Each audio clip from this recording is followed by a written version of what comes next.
الكثير من الأشياء أصبحت تسرق وقتنا هذه الأيام. ليست هذه هي المشكلة إذا كانت هذه الأشياء مفيدة لنا في حياتنا وآخرتنا. المشكلة كونها ليست إلا إهدار للوقت وتشتيت للذهن وإلهاء عن الطاعة. لنسأل أنفسنا: كم نستغفر ربنا من مرة يوميا؟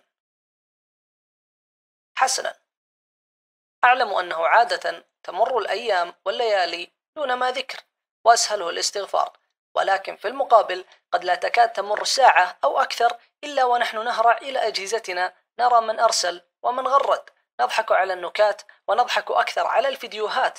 الكثير من الضحك. لربما من الأفضل أن نبكي على أنفسنا لا أن نضحك. ردد معي: أستغفر الله أستغفر الله أستغفر الله أستغفر الله أستغفر الله. هل تعلم كم استغرق منك قول ذلك؟ 4 ثوان. إذن عندما تستغفر ربك 100 مرة سيستغرق منك ذلك 80 ثانية، أي 1 20 ثانية تقريبا. كل هذا ونحن غافلون. هل ستبخل على نفسك ب5 دقائق من الاستغفار تقدمها زكاة ليومك، تمحو بها ذنوبك، تطهر بها قلبك، تعطر بها يومك، ترطب بها لسانك، ترضي بها ربك؟ فقلت استغفروا ربكم إنه كان غفارا يرسل السماء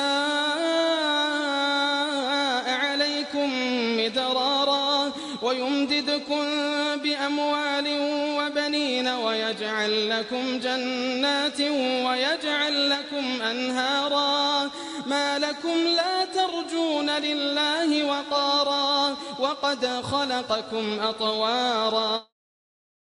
نحن في عصر أجهزته ذكية وأهله أغبياء. الاستغفار عادة تحتضر. أعيد إحياء.